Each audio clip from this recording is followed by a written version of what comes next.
optical optics, wave nature of light, তাই তো, বা wave theory of light টা পড়লাম। Now let's get back to modern physics. যেখানে আমরা মডার্ন ফিজিক্স ছেড়ে এসেছিলাম সেখান থেকেই আমরা আবার মডার্ন ফিজিক্স রিজিউম করব, ঠিক আছে?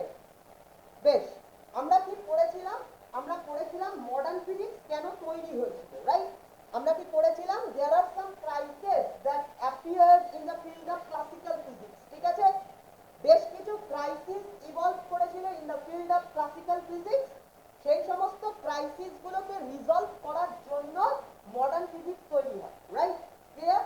ক্রাইসিস গুলো আমরা পড়েছিলাম একটা black body radiation, intensity distribution curve of black body radiation, যেটাকে আল্ট্রাভায়োলেট ক্যাটাস্ট্রফি বলে।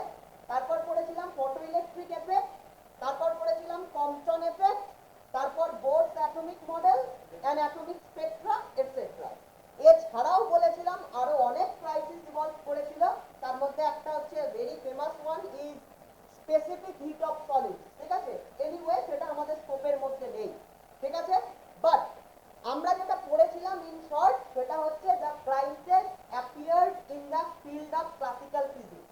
ক্লাসিক্যাল ফিজিক্সের ফিল্ডে যে সমস্ত ক্রাইসিস গুলো ইভলভ করেছিল সেগুলোকে ইন ডিটেলে পড়েছিলাম, এবং সেই সমস্ত ক্রাইসিস গুলো কি করে modern poet of view to look into nature, যেটাকে মডার্ন ফিজিক্স বলি, সেটা দিয়ে কি করে ক্রাইসিস গুলো রিজলভ হয়েছিল সেটা আমরা পড়েছিলাম, ঠিক আছে?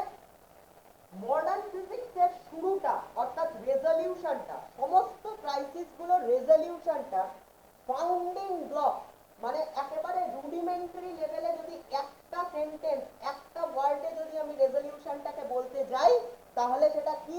মডার্ন ফিজিক্সের first gateway to modern physics is planks quantum hypothesis, ঠিক আছে? যেটা বলেছিল, যেটা আর কিছুই না, particle nature of radiation, right? The photon character of electromagnetic radiation, ঠিক আছে? সেটাই কি প্ল্যাঙ্কের quantum hypothesis, right? Clear?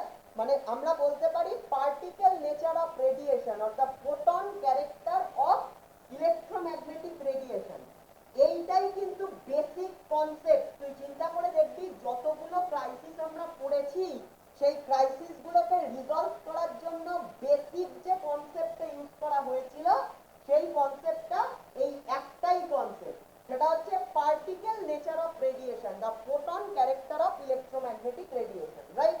Clear? যতগুলো ক্রাইসিস পড়েছি একটা কমন রেজলিউশন করলে সেটা হচ্ছে এটা। ক্লিয়ার? ওকে, নাও কাট টু 1924, ঠিক আছে? 1924 একজন ইয়াং ফ্রেঞ্চ ফিজিসিস্ট, তার নাম হচ্ছে লুই দ্য ব্রয়, ঠিক আছে? লুই দ্য ব্রয় হচ্ছে গিয়ে ফ্রেঞ্চ ফিজিসিস্ট, যেটাকে আমরা আমাদের ইংলিশ প্রোনাউন্সিয়েশনে লুই ডি ব্রগলি বলি। সেই লোকটা তার মনে একটা অসাধারণ ফ্যাসিনেটিং কনসেপ্ট গ্রো করছিল। কি সেটা? ভালো করে ফিলোসফিটা বোঝার চেষ্টা করি। যেটাকে ডি ব্রগলি যাকে আমরা বলি ইংলিশ প্রোনাউন্সিয়েশনে, এইরকম একজন ইয়াং ফ্রেঞ্চ ফিজিসিস্টের মনে একটা অসাধারণ ফ্যাসিনেটিং ফিলোসফি গ্রো করছিল। সেটা হচ্ছে ডি ব্রগলি দুটো কনসেপ্ট নিয়ে চিন্তা ভাবনা করছিল। সেটা কি? এক নম্বর কনসেপ্ট হচ্ছে গিয়ে if nature loves symmetry, if nature loves symmetry, then there should be a wave nature of particles like particle nature of wave.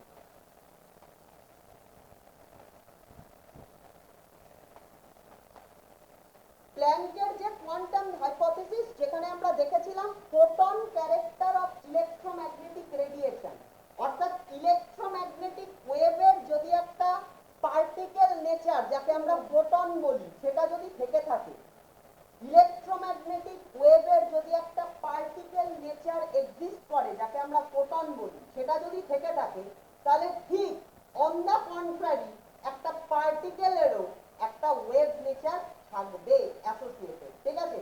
একটা ওয়েভের যদি পার্টিকেল নেচার থাকে তাহলে পার্টিকেলেরও ওয়েভ নেচার থাকবে যদি নেচার সিমেট্রিকে ভালোবাসে, if nature love symmetry. Clear? Okay. এবং এই কনসেপ্টটা does not come out of boil, এমনি এমনি চলে আসেনি ওর মনে, ডি ব্রগলির মনে। ডি ব্রগলির মনে এই কনসেপ্টটা কেন এসেছিল? Because in the time of de Broglie, কোনটা লাইক পার্টিকেল নেচার অফ মোলেকুল, ঠিক আছে? আচ্ছা, এবার দেখ এই যে কনসেপ্টটা ডি ব্রগলির মনে এমনি এমনি হঠাৎ করে চলে আসেনি। এই কনসেপ্টটা এসেছিল বিকজ ডি ব্রগলির সময়ে অলরেডি অ্যালবার্ট আইনস্টাইন তার special theory of relativity discover করে ফেলেছে। And the popular physics in Albert Einstein special theory of relativity, he concluded that mass energy equivalence E equal to mc square, ঠিক আছে? Clear? তাহলে already আমরা STR থেকে কি পেয়েছিলাম? E equals to mc square. The conclusion of special theory of relativity was the mass energy equivalence, ঠিক আছে? তাহলে এনার্জির সঙ্গে কি সব সময় একটা ওয়েভ ক্যারেক্টার অ্যাসোসিয়েটেড থাকে, ঠিক আছে? এনার্জির সঙ্গে একটা ওয়েভ ক্যারেক্টার অ্যাসোসিয়েটেড থাকে, আর মাসের সঙ্গে একটা পার্টিকেল ক্যারেক্টার অ্যাসোসিয়েটেড থাকে, তাই তো?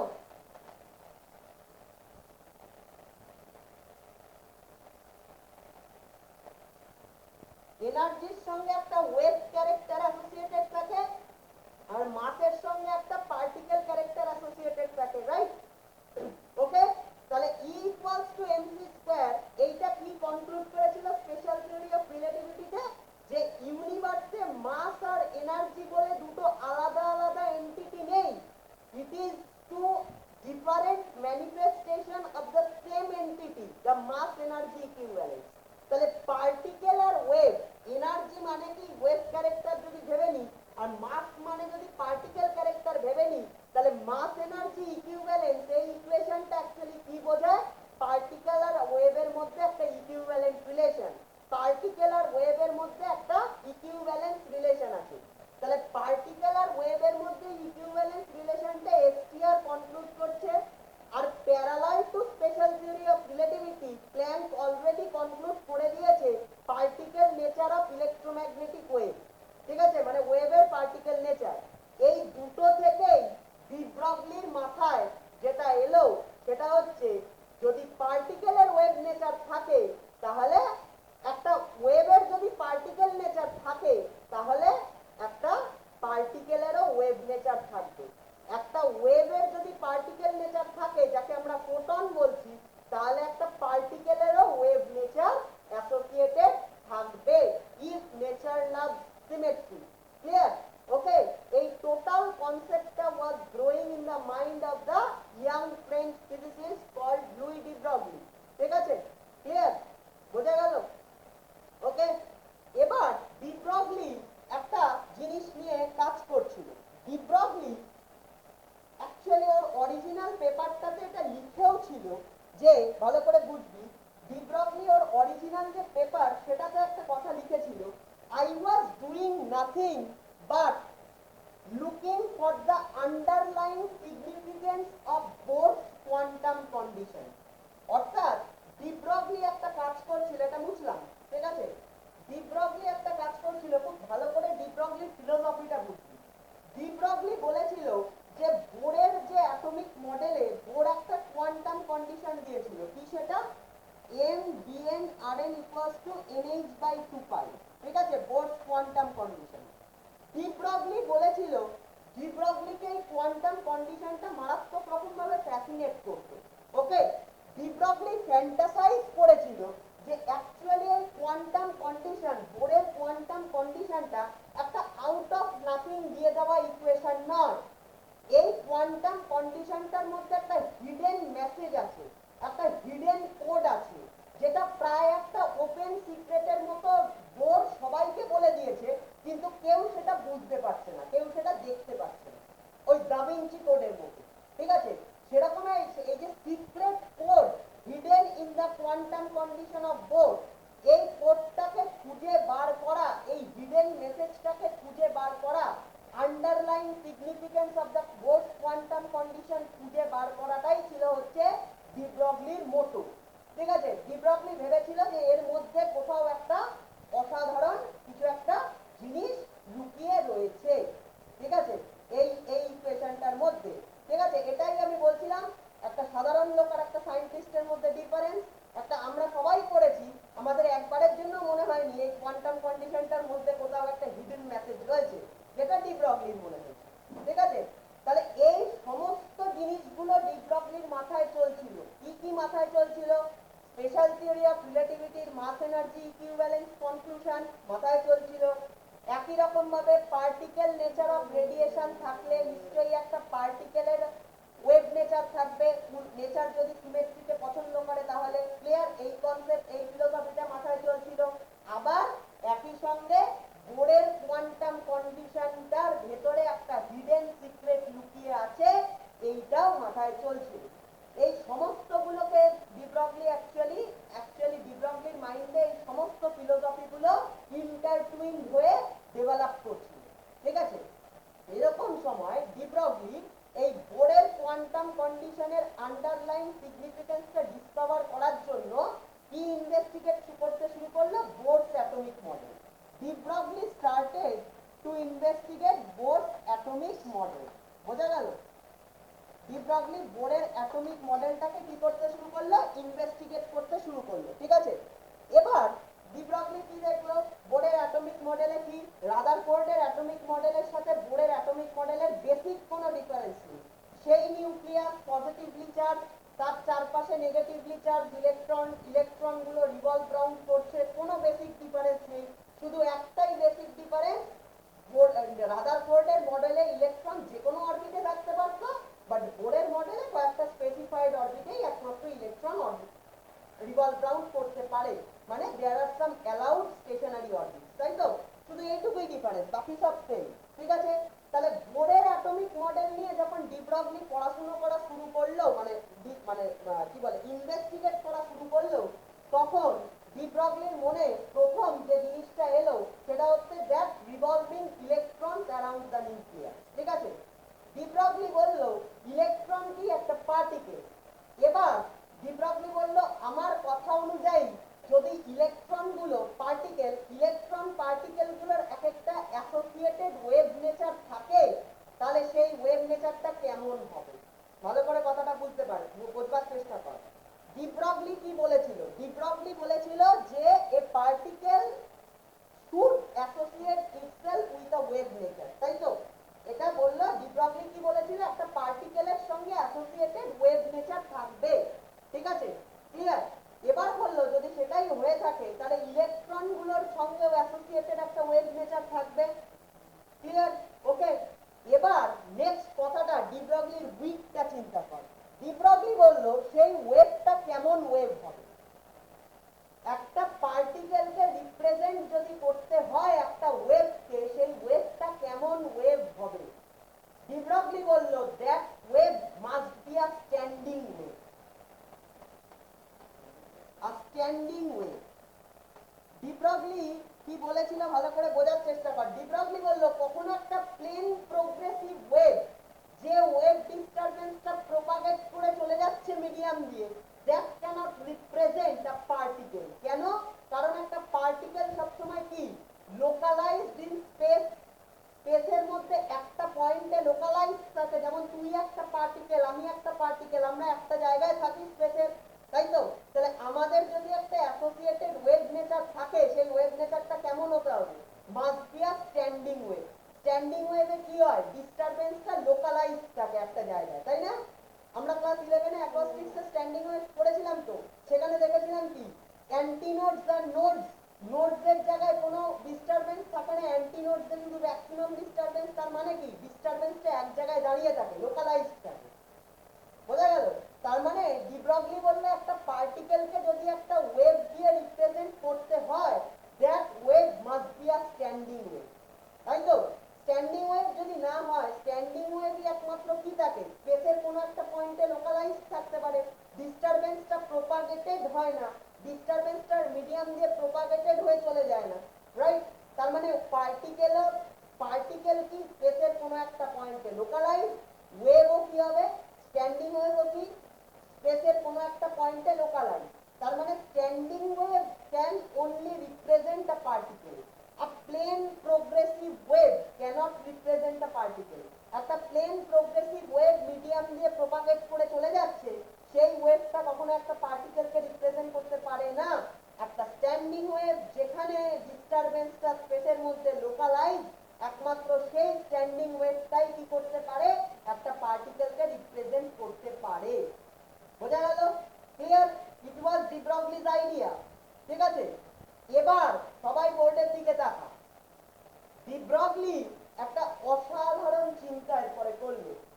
হি search for the analogy of standing wave. De Broglie আমার তোর মতোই ভাবলো স্ট্যান্ডিং ওয়েভ কি কি স্ট্যান্ডিং ওয়েভ আমরা জীবনে পড়েছি, and which is the simplest one.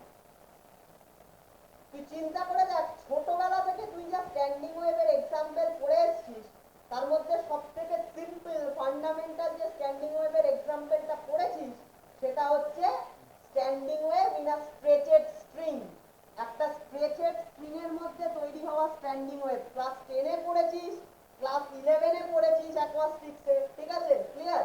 একটা স্ট্রেচেড স্ট্রিং আছে that is fixed between two rigid supports. এই স্ট্রেচেড স্ট্রিং এর মধ্যে ভাইব্রেশন দিলে কি হয়, একটা স্ট্যান্ডিং ওয়েভ তৈরি হয়। ঠিক আছে, ওকে? যে স্ট্যান্ডিং ওয়েভটা আমরা মিউজিক্যাল ইনস্ট্রুমেন্টে দেখি, গিটারে দেখি, তাই তো? ক্লিয়ার? তাহলে এরকম একটা স্ট্যান্ডিং ওয়েভ তৈরি হয়। ঠিক আছে, একটা স্ট্রেচেড স্ট্রিং এর মধ্যে একটা স্ট্যান্ডিং ওয়েভ জেনারেট করে।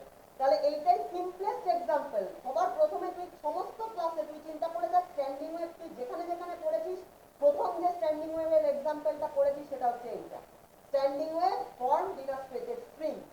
ঠিক আছে, ক্লিয়ার? ওকে, ডি ব্রগলির মাথাতেও এটাই এলো, standing wave formed in a stretched string. এবার ডি ব্রগলির সামনে, ডি ব্রগলির চোখের সামনে একটা অসাধারণ জিনিস তৈরি হলো। ভালো করে বল, এই স্ট্রেচেড স্ট্রিং এর মধ্যে স্ট্যান্ডিং ওয়েভ কিভাবে তৈরি হয়? স্ট্যান্ডিং ওয়েভ এরকম তৈরি হয়, এরকম আইদার তৈরি হয়, অর স্ট্রেচেড স্ট্রিং এর মধ্যে কিরকম ভাবে তৈরি হয় স্ট্যান্ডিং ওয়েভ, এরকম ভাবে তৈরি হয়, তাই তো? ঠিক আছে, এরকম ভাবে স্ট্যান্ডিং ওয়েভ তৈরি হয়, তাই তো? ক্লিয়ার? এরকম বিভিন্ন লুপে স্ট্যান্ডিং ওয়েভ গুলো তৈরি হয় স্ট্রেচেড স্ট্রিং এর মধ্যে, ক্লাস 11 এ পড়েছিস তোরা। ঠিক আছে, এবার ডি ব্রগলির মাথাতে একটা অসাধারণ জিনিস তৈরি হলো। ডি ব্রগলির চোখের সামনে কি হলো? ডি ব্রগলির চোখের সামনে এই রিজিড সাপোর্ট যেগুলো রয়েছে, এই রিজিড সাপোর্ট গুলো উঠে গেল, এই রিজিড সাপোর্ট গুলো উঠে গেল। আর এই যে স্ট্রেচেড স্ট্রিংটার দুটো এন্ড, এই দুটো এন্ড গিয়ে আলটিমেটলি একসাথে এক জায়গায় মিট করে গেল, became this. Clear? Now this is an electronic orbit and there is a standing wave like this. Clear? এর সঙ্গে আরেকটা লুপ থাকবে। ঠিক আছে, আরেকটা এরকম লুপ থাকবে। ঠিক আছে, ক্লিয়ার? বোঝা গেল? এই যে লুপগুলো তৈরি হয়েছিল, এই লুপগুলো কি হলো, এই যে স্ট্যান্ডিং, এই স্ট্রেচেড স্ট্রিংটার দুটো রিজিড সাপোর্ট ছড়িয়ে দিয়ে যদি এক জায়গায় মিট করিয়ে দিস, তাহলে কি একটা অরবিট তৈরি হয়ে যায়। আর এই যে স্ট্যান্ডিং ওয়েভের লুপগুলো, সেগুলো কি এই অরবিটে ফিট করিয়ে দেয়, তাহলে কি তৈরি হয়ে গেল, একদম এরকমও তৈরি হতে পারে। ঠিক আছে, ক্লিয়ার? একদম ঠিক আছে। তাহলে তুমি আলটিমেটলি কি ধর, এই ধর স্ট্রেচেড স্ট্রিং, এই ধর লুপস গুলো তৈরি হয়েছে, স্ট্যান্ডিং ওয়েভের লুপস গুলো। ঠিক আছে, এবার রিজিড সাপোর্ট দুটো সরিয়ে দে আর এন্ড অফ দ্য স্ট্রেচেড স্ট্রিং গুলোকে এক জায়গায় মিট করিয়ে দে, তাহলে কি হয়ে গেল, এই যে ক্লোজ লুপটা, এই যে ক্লোজ যে জিনিসটা তৈরি হলো, এই ক্লোজ স্ট্রেচেড স্ট্রিং যেটা তৈরি হলো, সেটাকে তুই কি ভাবতে পারিস, একটা অরবিট।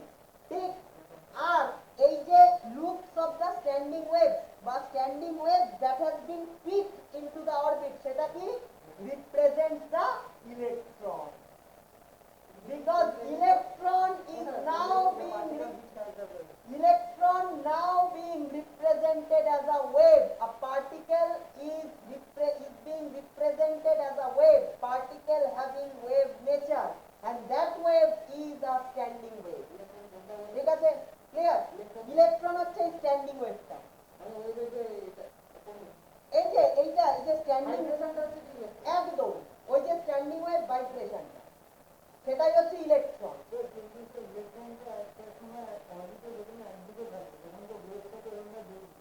তুই এই যে তুই যে ভাবছিস যে একটা সময় কোনো এক জায়গায় একটা সময় নেই, এটা যখনই ভাবছিস তখন তুই পার্টিকেল ভাবছিস। Now it is being represented by a standing wave. পুরোটাই একটা ওয়েভ, পুরো ইলেকট্রনটাই হচ্ছে ওয়েভ।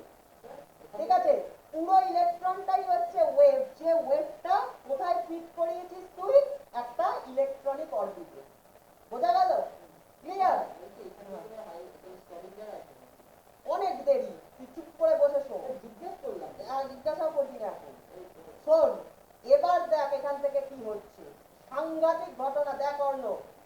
তুই standing wave in a stretched string, সেখানে বলতো number of loops of the standing wave কত কত হয়?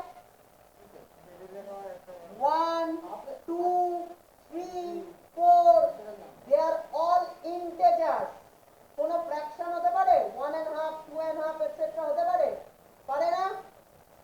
আবার বোরের অ্যাটমিক মডেলে যে ইলেকট্রনিক এনার্জি লেভেল, সেগুলোও কি 1 2 3 4 লাইক দিস। বোরের অ্যাটমিক মডেলে যে ইলেকট্রনিক এনার্জি লেভেলস গুলো, সেগুলো কিভাবে দেওয়া হয়েছিল? By the principal quantum number n = 1, n = 2 3 4। কোন ফ্র্যাকশন হতে পারতো? হতে পারতো না। দে আর অলসো ইন্টিজার। ঠিক আছে, এইবার এই দুটো কনসেপ্ট কি হলো, পুরো বোরের চোখের সামনে জুক্সটাপোজ হয়ে গেল। সরি, ডি ব্রগলির চোখের সামনে জুক্সটাপোজ হয়ে গেল। ওকে, the idea, so de Broglie একদম perfectly de Broglie demonstrated that the loops, number of loops of standing wave formed in a stretched string are quantized just in the same way as the Bohr electronic energy levels are quantized। ঠিক আছে, বোঝা গেল কি গেল না? Clear?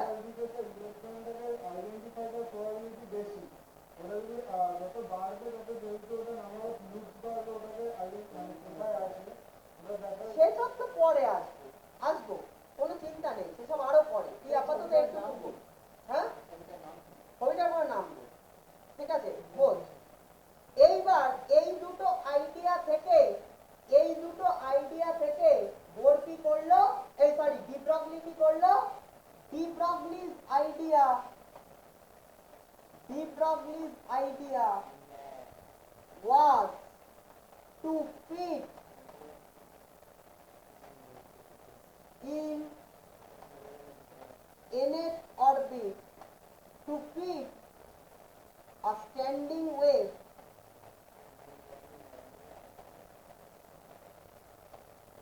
having n loops in the nth electronic orbit। বোঝা গেল? এখান থেকেই যেহেতু দেখলো ডি ব্রগলি চিন্তা করে যে এই একটা স্ট্রেচেড স্ট্রিং এর number of loops created is quantize, মানে 1 2 3 4 এরকম হয়। আবার ইলেকট্রনিক এনার্জি লেভেলস বা ইলেকট্রনিক অরবিটস বোরের অ্যাটমিক মডেলে সেটাও কি হয়? Characterized by the principal quantum number 1 2 3 4 up to n। তাহলে বোর এই দুটো আইডিয়া, ডি ব্রগলির মাথায় এই দুটো আইডিয়া যুক্তাপোজ হয়ে ডি ব্রগলি কি বললো? ডি ব্রগলি বলল nth ইলেকট্রনিক অরবিটে আসলে কি আছে, যে স্ট্যান্ডিং ওয়েভটা ফর্ম করবে তার n খানা লুপ থাকবে। বোঝা গেল? এইটা ছিল ডি ব্রগলির ভিউ। ওই যে কারণ দুটোই কোয়ান্টাইজ, ওর মাথায় এই চিন্তাটাই এলো। বোরের কোয়ান্টাম কন্ডিশনে কি ছিল? m vn rn। বোর কি বলেছিল? nth ইলেকট্রনিক অরবিটের জন্য কি হবে? m n vn rn = nh/2π। তাই তো m vn rn টা কি? Angular momentum of the electron, তাই তো? That is equals two nh/2π, মানে ইন্টিগ্রাল মাল্টিপল অফ h/2π। এটাই তো বোর বলেছিল কোয়ান্টাম কন্ডিশনে, ঠিক আছে। n এর ভ্যালুটা কি ছিল 1 2 3 এটসেট্রা, ওকে, কোয়ান্টাইজ ভ্যালু, ইন্টিজার নাম্বার, ঠিক আছে, কোনো ফ্র্যাকশন নেই। এই n এর ভ্যালুগুলোই কি হয়েছিল, বোর্ড বলেছিল n equals to 1 n equals to 2 3, এগুলো আসলে কি বোঝায়, প্রত্যেকটা নাম্বার আসলে এক একটা ইলেকট্রনিক অরবিট বোঝায়। যেমন n ইকুয়াল টু 1 হলে first electronic orbit, n equal to 2 হলে second electronic orbit, n equals to 3 হলে third electronic orbit, like this, এরকম বোঝায়, ঠিক আছে। আবার এই যে স্ট্যান্ডিং ওয়েভ যেটা ফর্ম করলো স্ট্রেচেড স্ট্রিং এ, যে স্ট্রেচেড স্ট্রিং এর স্ট্যান্ডিং ওয়েভের কনসেপশনটাকে তুই এক্সটেন্ড করলি, মানে ডি ব্রগলি এক্সটেন্ড করলো কোথায়, as electrons in the electronic orbit, সেখানেও number of loops in a standing wave কত, সেখানেও কত হয় 1 2 3 এটসেট্রা, ইন্টিজার নাম্বার, তাই তো। এই দুটো কনসেপ্ট একসাথে মিশিয়ে কি বললো ডি ব্রগলি, যে n এর ইলেকট্রনিক অরবিটে n খানা লুপ স্ট্যান্ডিং ওয়েভে থাকবে। স্ট্যান্ডিং ওয়েভটা কোন স্ট্যান্ডিং ওয়েভ, ইলেকট্রনকে রিপ্রেজেন্ট করছে যে স্ট্যান্ডিং ওয়েভটা তার, ঠিক আছে। মানে actually de Broglie gave an alternate definition of Bohr. Bohr বলেছিল এই n এর নাম্বারের উপর ইলেকট্রনিক অরবিটের ডেফিনেশন, ডি ব্রগলি বললো n এর ইলেকট্রনিক অরবিট আমরা কাকে বলবো, যে অরবিটে n খানা লুপের স্ট্যান্ডিং ওয়েভ থাকবে, যে স্ট্যান্ডিং ওয়েভটা ইলেকট্রনটাকে রিপ্রেজেন্ট করছে, ঠিক আছে, ক্লিয়ার, বোঝা গেল। So this was de Broglie's idea, okay, this was de Broglie's with philosophy, বোঝা গেল। এই ফিলোসফিটা থেকে অ্যাকচুয়ালি ডি ব্রগলি কি বললো, এটা মুছে দিলাম, ঠিক আছে। ডি ব্রগলি তাহলে কি বললো, নাও সাপোজ দেখ n এর অরবিটের জন্য আমরা তাহলে কি বলবো, যদি তুই চিন্তা করে দেখ, if lambda is the wavelength, তাহলে কি হয়, if lambda is the wavelength of the standing wave, ঠিক আছে, তাহলে তুই চিন্তা করে দেখ for the nth orbit আমরা কি লিখতে পারি, for the nth orbit আমরা কি লিখতে পারি, দেখ 2 pi rn is equals to n lambda, ঠিক আছে, লিখতে পারি, ক্লিয়ার। কারণ তুই চিন্তা কর, এটা যদি nth অরবিট হয়, এখানে যদি n খানা লুপ তৈরি হয়, আলটিমেটলি n খানা যদি লুপ তৈরি হয়, তাহলে কি হবে, প্রত্যেকটার জন্য কি ওয়েভলেন্থ কত, ল্যামডা করে করে, প্রত্যেকটার জন্য ওয়েভলেন্থ কত, ল্যামডা করে, ঠিক আছে। তাহলে n খানা লুপের জন্য কত হবে, n lambda, and n lambda will be the circumference of the nth orbit. nth electronic orbit এর circumference কত, 2 pi rn, where rn is the radius of the nth electronic orbit, ঠিক আছে। so that will be n lambda, বোঝা গেল, clear, বুঝতে পারলি। তাহলে এখান থেকে তুই কি বলতে পারিস, এখান থেকে কি বলতে পারিস, এইবার দেখ বোরের কোয়ান্টাম কন্ডিশন, বোরের কোয়ান্টাম কন্ডিশন থেকে তুই কি বলতে পারিস, rn ইকুয়ালস টু কত, nh বাই 2 pi mvn, ঠিক আছে, clear, this is equation number 1। এখান থেকে rn ইকুয়ালস টু কত বলতে পারিস, nh বাই 2 pi mvn, ঠিক আছে, দিস ইজ ইকুয়েশন নাম্বার 1, ঠিক আছে। Now from equation 1 substitute the value of rn into this equation, তুই কত পাবি, 2 pi into nh by 2 pi mvn equals to n lambda, right, clear. তাহলে এখান থেকে কি হবে, n দুটো কি হয়ে যাবে, কেটে যাবে, 2 pi কি হবে, কেটে যাবে, তাহলে তুই কি পাবি, lambda equals to h by mvn, mv mass into velocity is nothing but the momentum of the electron, so you get lambda equals to h by p, clear।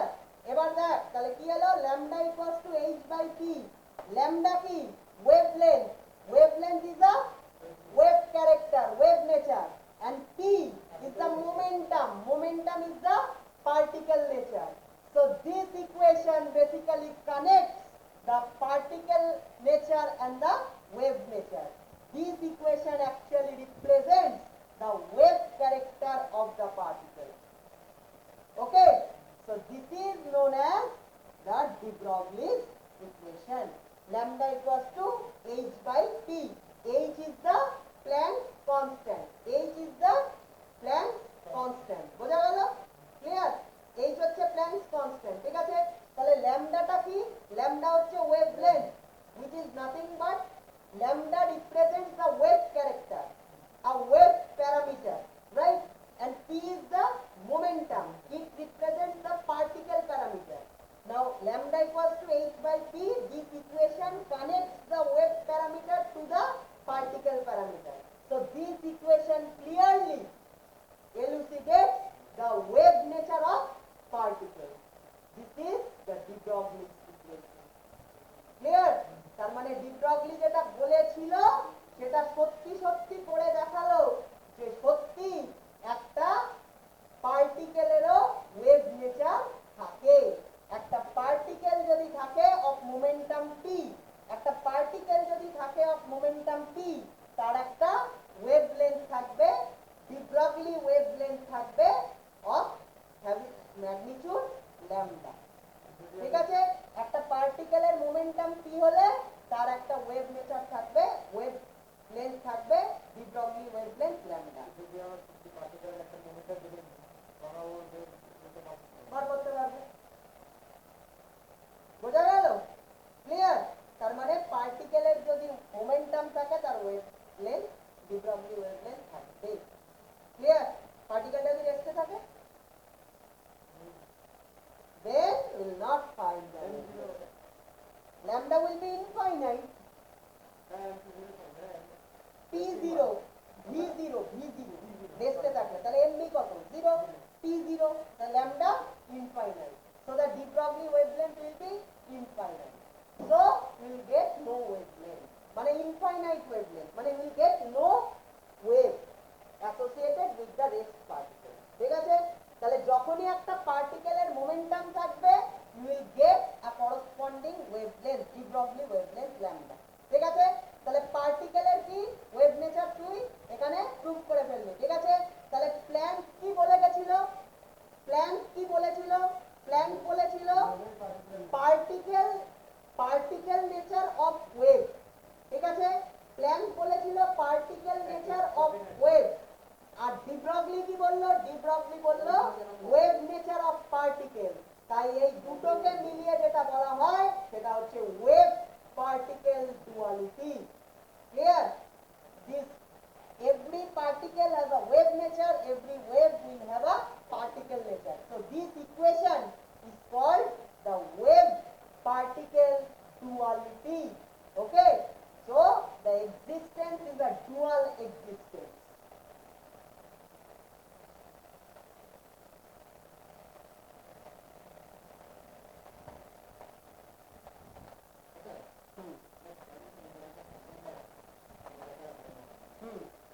কি বল? From SPR, from special theory of relativity, আমরা কি জানি? Energy of a particle আর momentum of a particle তার মধ্যে relation কি? E square equals to p square c square plus m0 square c to the power 4। ঠিক আছে? Clear? Okay? আচ্ছা, অলরেডি যারা এটা এসটিআর প্রজেক্ট করছিস তাদের প্রুফও করে দিয়েছি। ঠিক আছে? ওকে। এবার m0টাকে কি বলে? রেস্ট মাস, তাই তো? Rest mass of a particle. ঠিক আছে? Okay. Now for a photon rest mass কত? 0, তাই তো? তাহলে এখান থেকে কত পাবো? p স্কয়ার ইকুয়ালস টু কত পাবো? p square c square. So E will be equals to PC. So now from de Broglie's equation, H by P equals to K lambda. So P equals to K H by lambda. Put the value of P here. So you get E equals to H by lambda into C. Clear? Okay? So we get H into C by lambda. Now C by lambda, the velocity of light by the wavelength of light is nothing but the frequency of light.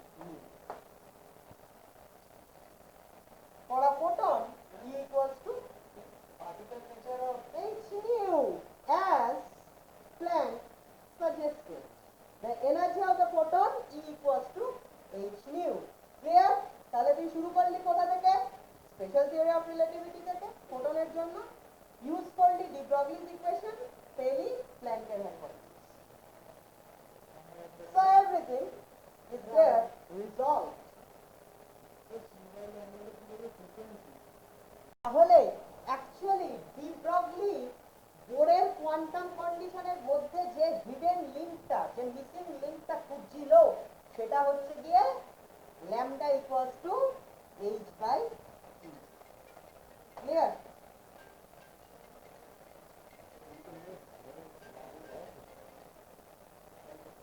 তাহলে de Broglie বোরের quantum কন্ডিশনের মধ্যে যে hidden কোডটা, actually the underline significance যেটা he was looking for was nothing but lambda equals to h by p, this wave particle duality. Clear?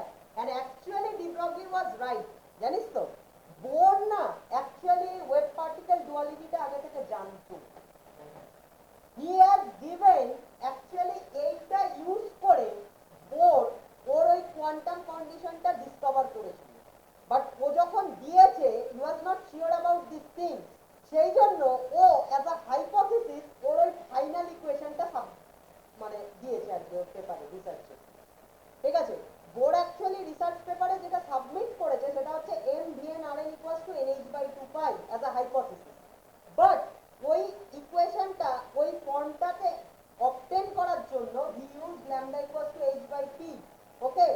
এই জিনিসটা bore আগে থেকে জানতো, but he never revealed it because he was not sure about this thing. Okay? But জানতো, এটা ঠিক কথা। ওকে? তার পিছনে একটা কারণ আছে, জানিস? একটা ছোট্ট গল্প আছে যে সত্যি সত্যি একবার নিলস বোর ওর অ্যাটমিক মডেলটা দেওয়ার সময়, ওর অ্যাটমিক মডেলটা যখন দেবে, সেই সময় একটা ফ্রান্সে একটা পেন্টিং এক্সিবিশন দেখতে গেছিল।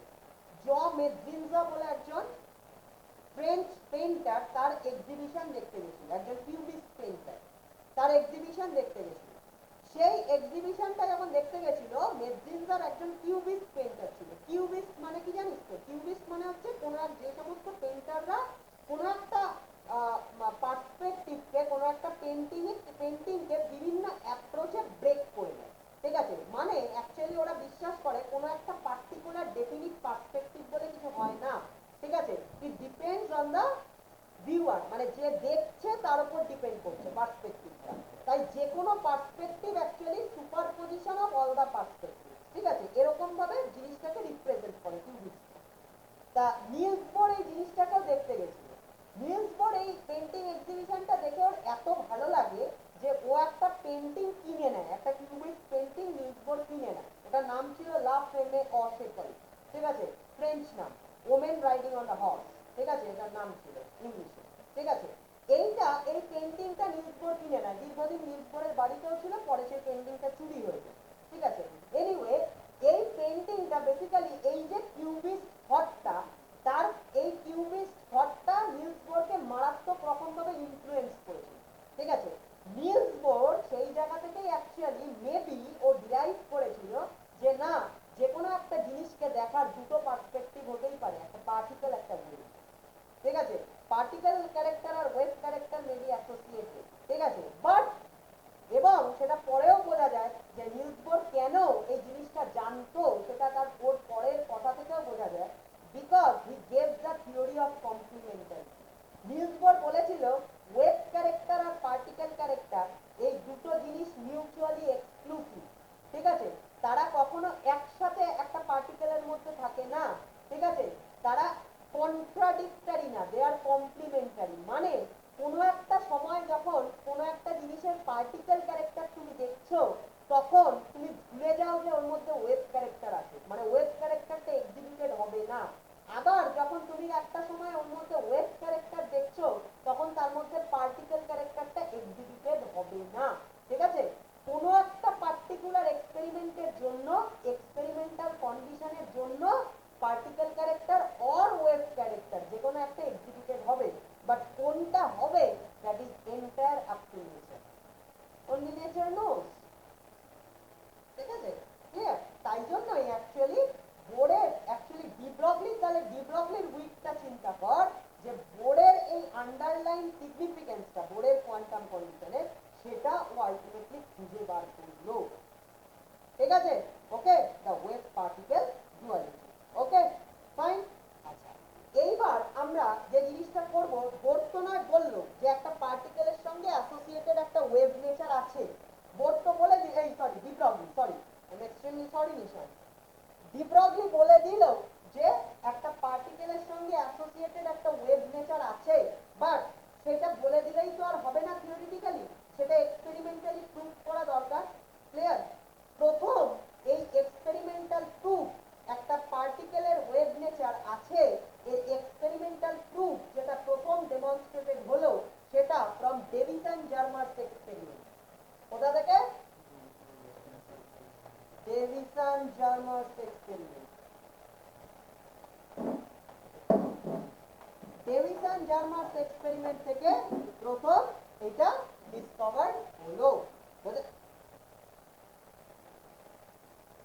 ডেভিসন জার্মার্স এক্সপেরিমেন্ট থেকে প্রথম একটা পার্টিকেলের যে ওয়েভ নেচার আছে সেটা ডিসকভার হলো। প্রথম wave particle duality, the concept of wave particle duality given by Louis de Broglie, সেটা ফার্স্ট টাইম এক্সপেরিমেন্টালি ডেমনস্ট্রেটেড হলো ফ্রম ডেভিসন জার্মার্স এক্সপেরিমেন্ট। ঠিক আছে, ক্লিয়ার? বাট তার আগে আমরা একটা ছোট্ট কথা বলবো, তার আগে একটা ছোট্ট কনসেপ্ট আমরা একটু বলে রাখবো। ঠিক আছে, ওকে, সেটা হচ্ছে এক্স-রে ডিফ্র্যাকশন। ছোট্ট একটা কনসেপ্ট দেখ, এটা বলার আগে, ঠিক আছে, এই এক্সপেরিমেন্টটা বলার আগে একটা ছোট্ট কনসেপ্ট একটু বলে রাখি, সেটাকে বলে X-ray diffraction by a crystal.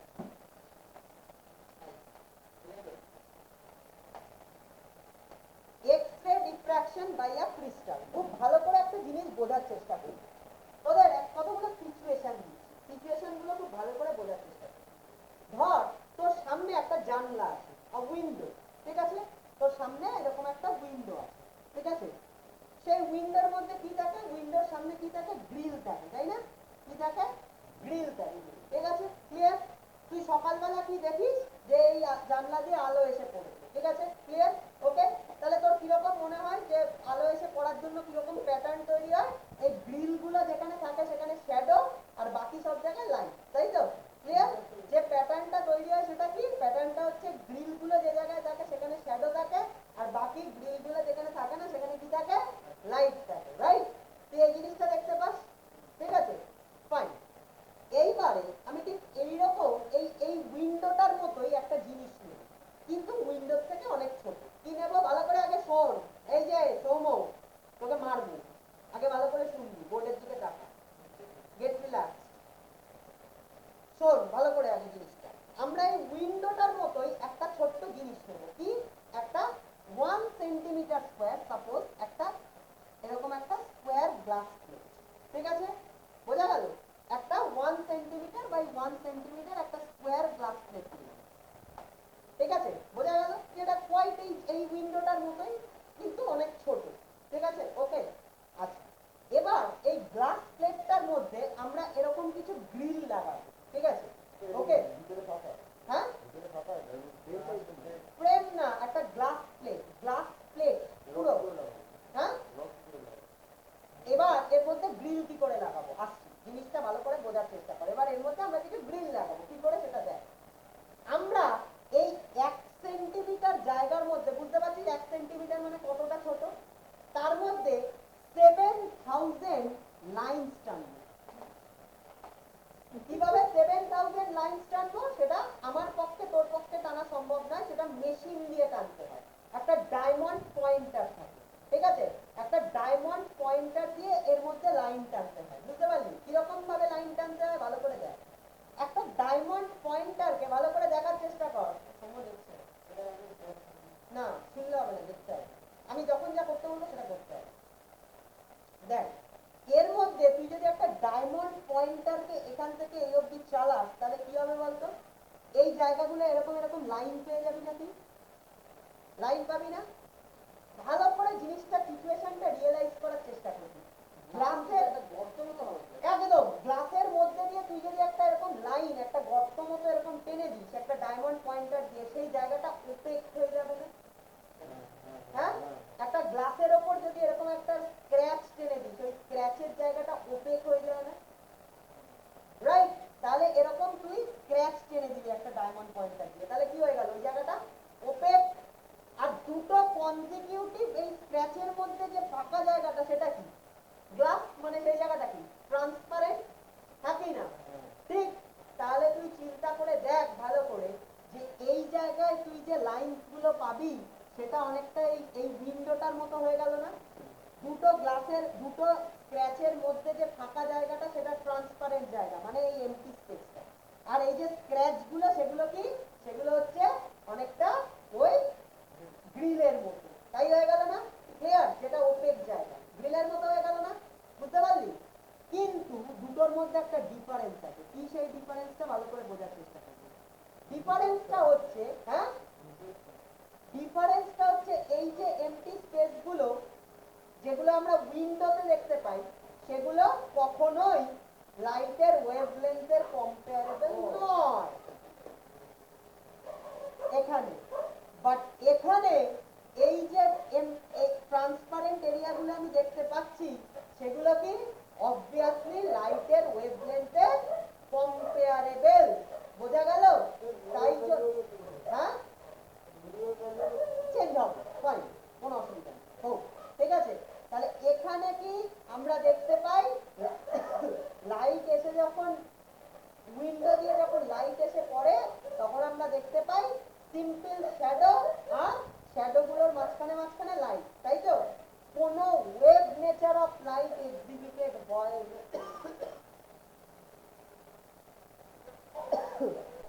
এবারে কি এই উইন্ডোটা দিয়ে যখন লাইট আসবে তখন কি আমরা লাইটের কোনো ওয়েভ নেচার দেখতে পাবো না।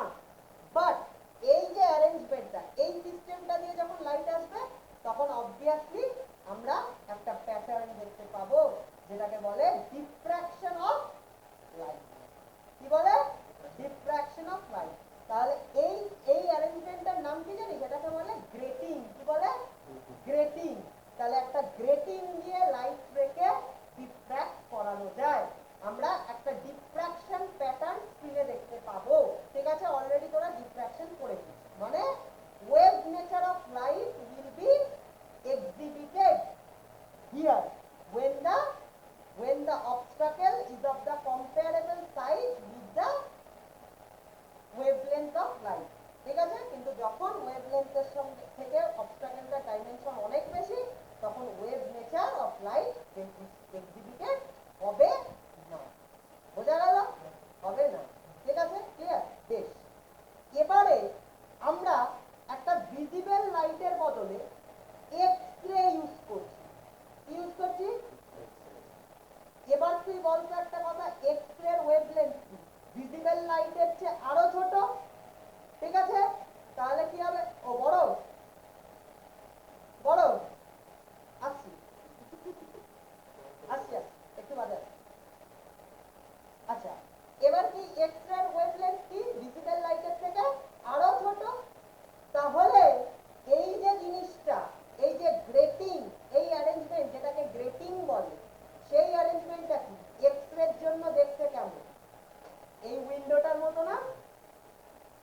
বোঝা গেল? বোঝাতে পারলাম কথাটা? ঠিক আছে? বোঝা গেল? এক্স-রে ওয়েভলেন্থটা তো আরো ছোট ভিজিবল লাইটের থেকে। তাহলে এক্স-রে ওয়েভলেন্থের থেকে এখানকার অবস্টাকেল গুলোর ডাইমেনশন কি অনেক বড় হয়ে যাবে। তার মানে এই অ্যারেঞ্জমেন্টটা কি অ্যাকচুয়ালি এক্স-রের কাছে একটা উইন্ডো, ঠিক আছে? ওয়েভলেন্থ ছোট হলে কি এই গ্যাপগুলো এক্স-রে অনেক বড় বড় দেখবে না?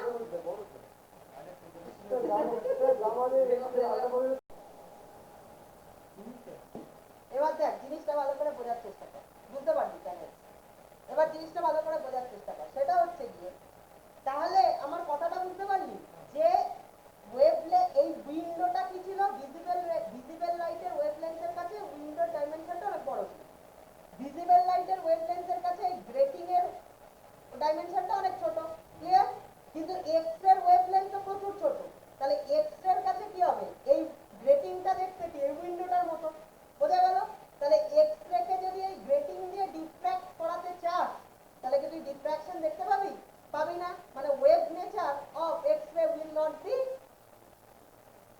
will not be observed if diffracted through grating, তাই না? ক্লিয়ার? বোঝা গেল? তাহলে এক্স-রে কে ডিফ্র্যাকশন করানোর জন্য তুই কি করবি?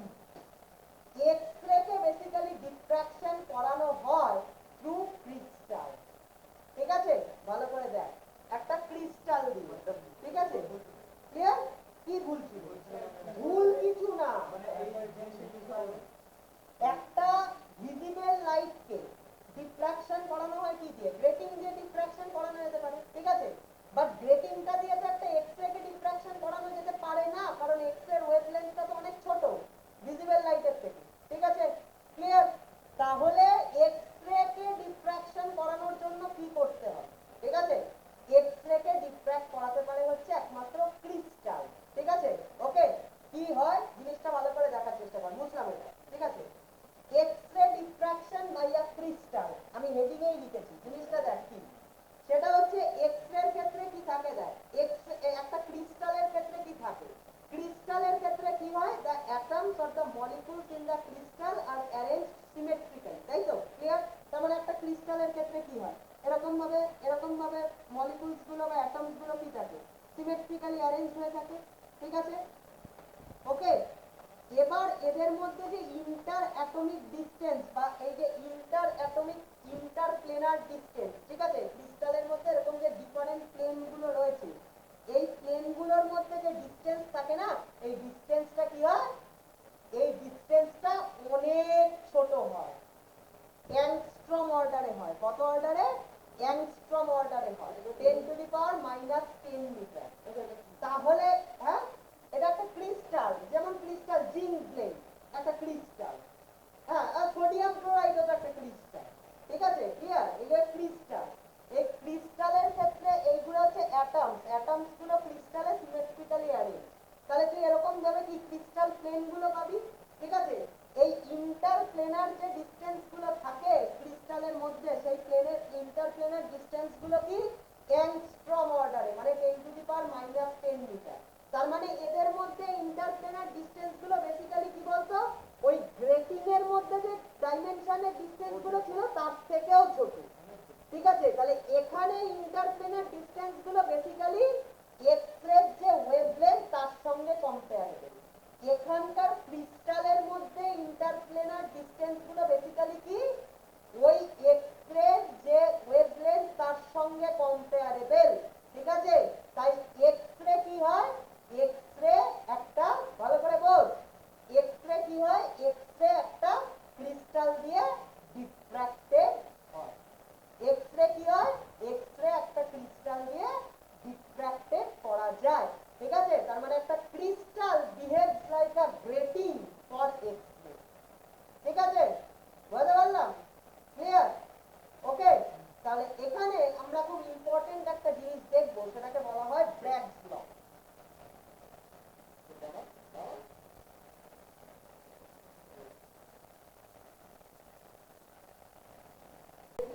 আচ্ছা, X-ray diffraction by crystal, X-ray diffraction by crystal, that was first explained by Bragg, ঠিক আছে?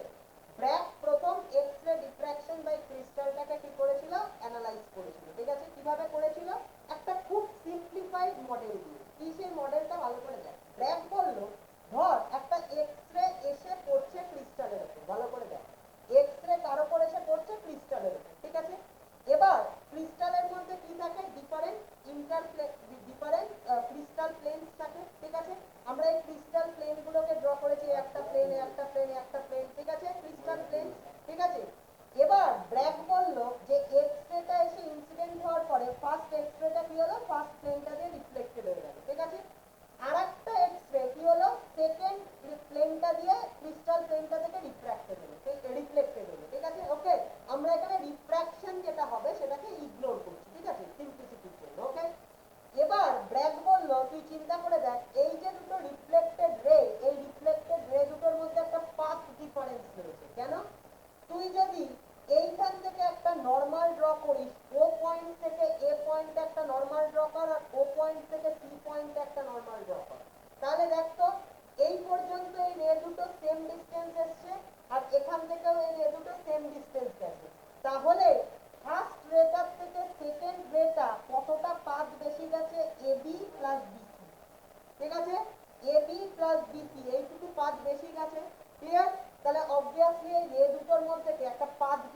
আছে, ক্লিয়ার? ওকে, হ্যাঁ বল। হ্যাঁ, প্লেনের মধ্যে ঢুকেছে। কি এই দেখ, রিফ্র্যাকশনটা ইগনোর করেছি আমি। হ্যাঁ বল বল, কি বলছিস? হ্যাঁ, মানে এই রে দুটোর মধ্যে একদম, মানে এই ফার্স্ট রেটার থেকে সেকেন্ড রেটা কি একটা এক্সট্রা পাথ গেছে, ঠিক আছে? সেই দুটো রের মধ্যে আমরা দেখছি, দেখ এইটুকু পাথ কি দুটো রে সেম গেছে, ক্লিয়ার? আবার এইটুকু পাথ কি দুটো রে সেম গেছে, ঠিক আছে? ক্লিয়ার? তাহলে ফার্স্ট রেটার থেকে সেকেন্ড রেটা কতটুকু পাথ বেশি গেছে? এবি প্লাস বিসি, এইটুকু, ঠিক আছে? ক্লিয়ার? এবার ব্র্যাগ বলল এই যে দুটো রিফ্লেক্টেড রে এদের মধ্যে একটা ফেজ ডিফারেন্স আছে, ঠিক আছে? কারণ পাথ ডিফারেন্স থাকলে ফেজ ডিফারেন্স থাকবে, ঠিক আছে? এই রিফ্লেক্টেড রে দুটো নিজেদের মধ্যে ইন্টারফেয়ার করছে, ইন্টারফেয়ার করে কি করছে? একটা প্যাটার্ন তৈরি করছে, ঠিক আছে? এই যে রিফ্লেক্টেড রে দুটো কি করছে? ইন্টারফেয়ার করছে, মানে রে গুলো মানে কি আসলে তো ওয়েভলেটস, ঠিক আছে? এই ওয়েভলেটস গুলো কি করছে? ইন্টারফেয়ার করছে, ঠিক আছে? আইদার কনস্ট্রাকটিভলি অর ডিস্ট্রাকটিভলি ইন্টারফেয়ার করে বেসিক্যালি কি তৈরি করছে? ওই প্যাটার্নটা তৈরি করছে, ঠিক আছে? ক্লিয়ার? তার মানে এই যে এক্স-রে, একটা এক্স-রেকে যদি একটা ক্রিস্টালের মধ্যে দিয়ে ফেলা হয় তাহলে এই যে এক্স-রেটা ডিফ্র্যাকশন প্যাটার্ন বা ইন্টারফারেন্স প্যাটার্ন তৈরি করে। ডিফ্র্যাকশনটা আর কিছু না, ইন্টারফারেন্সের একটা স্পেশাল ফর্ম, ঠিক আছে, যেটা তৈরি করে, ঠিক আছে? তাই তো পড়েছিলাম, তাই তো? তাহলে সেই প্যাটার্নটা কি করে ফর্ম করছে তার জন্য সেটা কিন্তু অনেক জটিল একটা প্রসেস, বাট ব্র্যাগ একটা খুব সহজ সিম্পলিফাইড এক্সপ্লেনেশন দিল এইভাবে, যে আসলে এক্স-রেটা কি হচ্ছে? The beam of X-ray are basically being reflected by different planes in the crystal, and those reflected X-rays actually interfere to give the diffraction pattern. বোঝা গেল? ক্লিয়ার? বোঝা গেল? হ্যাঁ, দরকার নেই, কি বললো দেখ, ব্র্যাগের এই এক্সপ্লেনেশনটা কি বললো। আমরা কি জানি for what is the condition for maximum? বল, what is the condition for maximum? Condition for maximum ইন্টারফারেন্সের জন্য আমরা কি জানি? ম্যাক্সিমামের জন্য কি হয়? Or path difference is equals to n lambda, তাই তো? Clear? when n equals to 1 2 3 etc, তাই তো? ক্লিয়ার? 0 হলে প্রিন্সিপাল ম্যাক্সিমাম, তাই তো? বা সেন্ট্রাল ব্রাইট ফ্রিঞ্জ, তাই তো? ক্লিয়ার? তারপর 1 2 3 এরকম করে হয়, ঠিক আছে? অর্ডার গুলো n is the order of the maximum, n is the order of the maximum, n এর অর্ডার, তাই তো? আমরা অলরেডি ইন্টারফারেন্স করে ফেলেছি, তাহলে সেখানে কি ছিল? Condition for maximum is path difference is equals to n lambda, right? Clear? তাহলে ব্র্যাগ কি বললো? এই দুটো রের মধ্যে পাথ ডিফারেন্স কত? ab plus ball, ab plus bc equals to কত? n lambda, ঠিক আছে? ক্লিয়ার? এবারে এই যে ট্রায়াঙ্গেল OAB, এটা থেকে আমরা কি বলতে পারি? ট্রায়াঙ্গেল OAB থেকে কি বলতে পারি বলতো? ট্রায়াঙ্গেল OAB থেকে কি বলতে পারি? দেখ, আচ্ছা আরেকটা কথা বলে দিই এই ফিগারটা নিয়ে, সেটা হচ্ছে কি এক্স-রেটা যখন এসে একটা ক্রিস্টাল প্লেনে পড়েছে তখন এক্স-রেটার গ্ল্যান্সিং অ্যাঙ্গেল কত? 60, ঠিক আছে? এই অ্যাঙ্গেলটাকে কি বলে? গ্ল্যান্সিং অ্যাঙ্গেল, জানিস তো? এইটা জানিস না? ছোটবেলা থেকে এইটাকে কি বলে বল? দেখ, একদম নরমালের সঙ্গে যে অ্যাঙ্গেলটা সেটাকে বলে অ্যাঙ্গেল অফ ইনসিডেন্স, নরমালের সঙ্গে রিফ্লেক্টেড রে যে অ্যাঙ্গেলটা করে তাকে বলে অ্যাঙ্গেল অফ রিফ্লেকশন, আর প্লেন অফ এই যে প্লেনটা যার উপর এসে পড়লো রেটা তার সঙ্গে যে অ্যাঙ্গেলটা তাকে বলে গ্ল্যান্সিং অ্যাঙ্গেল, ঠিক আছে? ক্লিয়ার? ওকে, তাহলে গ্ল্যান্সিং angle is nothing but 90 minus angle of incidence, ঠিক আছে? তাহলে গ্ল্যান্সিং অ্যাঙ্গেলটা কত ধরলো? ব্র্যাগ 60, বোঝা গেল? ঠিক আছে? তাহলে 60 যদি গ্ল্যান্সিং অ্যাঙ্গেল হয়, ভালো করে দেখ এটা কি ও এটা কি একটা নরমাল, ভালো করে দেখ ও এ এইটা কি একটা নরমাল, ঠিক আছে? এই গ্ল্যান্সিং অ্যাঙ্গেলটা কত? 60, তাহলে এই অ্যাঙ্গেলটা কত হবে? 90 মাইনাস 60, তাই তো? ওকে, আবার এই পুরো অ্যাঙ্গেলটা কত? OB 90 ডিগ্রি, তার মধ্যে এইটুকু অ্যাঙ্গেল 90 মাইনাস 60, তাহলে এটা কত হবে? 60। সিমিলারলি এই অ্যাঙ্গেলটাও কত হবে? 60, কারণ এটা 60, এটা 90 মাইনাস 60, এটা 60, ঠিক আছে? এবার তাহলে তুই বল ট্রায়াঙ্গেল ও এ বি থেকে তুই কি বলতে পারিস? দেখ তো শর্ট করে। আচ্ছা, ক্যাপিটাল ডিটা কি নিয়েছি? ইন্টারপ্লেনার ডিসটেন্স। ক্যাপিটাল ডিটা কি নিয়েছি? ইন্টারপ্লেনার ডিসটেন্স। ফাইন, বোঝা গেল? এবার তাহলে তুই বল এখান থেকে তুই কি বলতে পারিস? ক্যাপিটাল ডি যদি হয় ও বি ইকুয়ালস টু কি? Capital D. ঠিক আছে? এবার ট্রায়াঙ্গেল ও এ বি থেকে তুই কি বলতে পারিস? সাইন সাই ইকুয়ালস টু কত হবে? বল। Sine psi equals to perpendicular by hypotenuse, মানে কি হবে? এবি বাই ওবি, মানে হচ্ছে ডি, মানে এবি বাই ডি। তাই তো? ক্লিয়ার? ওকে, কেটে গেল ওই ডেবিটা। ঠিক আছে, ক্লিয়ার? বোঝা গেল? তাহলে এখান থেকে বলতে এবি ইকুয়ালস টু কি বলতে পারিস? এবি ইকুয়ালস টু কত হবে? এখান থেকে এবি ইকুয়ালস টু কত বলতে পারিস? ক্যাপিটাল ডি সাইন সাই। তাই তো? ক্লিয়ার? হ্যাঁ? আরে বাবা, sine psi equals to AB by D, তাহলে এবি ইকুয়ালস টু কত? D sine psi. বোঝা গেল? ক্লিয়ার? ওকে, তাহলে এবি ইকুয়ালস টু কত পুট করবি? D sine psi. Clear? Plus এবার ট্রায়াঙ্গেল ওবিসি থেকে কি বলতে পারি? Sine psi equal to BC by OB, perpendicular by hypotenuse. ওবিটা কি? ক্যাপিটাল ডি, তাহলে বিসি ইকুয়ালস টু কি হবে? D sine psi. বোঝা গেল? তাহলে কি হবে বলে ফেল। ট্রায়াঙ্গেল ওবিসি থেকে বলতে পারি sine psi equals to BC by capital D. OB মানে ক্যাপিটাল ডি, তাই তো? ওবি মানে হচ্ছে ক্যাপিটাল ডি। ঠিক আছে, তাহলে বিসি ইকুয়ালস টু কত হবে? ডি সাইন সাই। তাই তো? তাহলে এখানে কি এবি আর বিসির ভ্যালুটা পুট করে দিই। D sine psi equals to কত? N lambda. রাইট? বোঝা গেল? তাহলে এখান থেকে তুই কি বলতে পারবি? 2d sin psi equals to কত?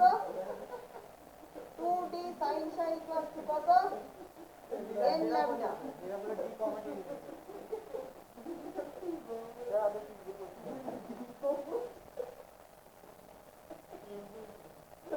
2d sin psi equals to n lambda, এটাকে কি বলবো? the condition for maximum, nth order maximum। ঠিক আছে?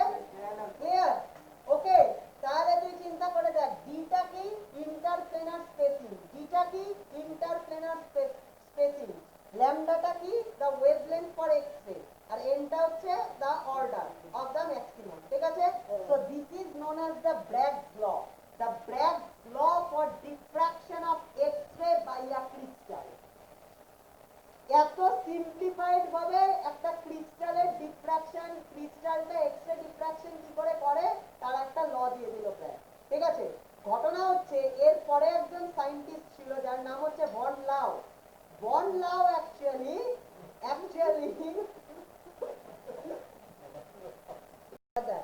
আচ্ছা, তাহলে সৌম্য বল কি করে আমরা তাহলে X ray diffraction by a crystal, সেই একটা ক্রিস্টাল কি করে এক্স-রে ডিফ্রাকশন প্যাটার্ন তৈরি করে সেটার ফান্ডামেন্টাল ফিজিক্সটা ব্র্যাগ কিভাবে ডেমনস্ট্রেট করলো? সেটা হচ্ছে এই ডিফারেন্ট ক্রিস্টাল প্লেন থেকে রিফ্লেক্টেড এক্স-রে গুলো ইন্টারফেয়ার করে বেসিক্যালি ওই প্যাটার্নটা ফর্ম করে। ঠিক আছে? বোঝা গেল? Fine. Now let us come to the Davisson Germer's experiment. ঠিক আছে?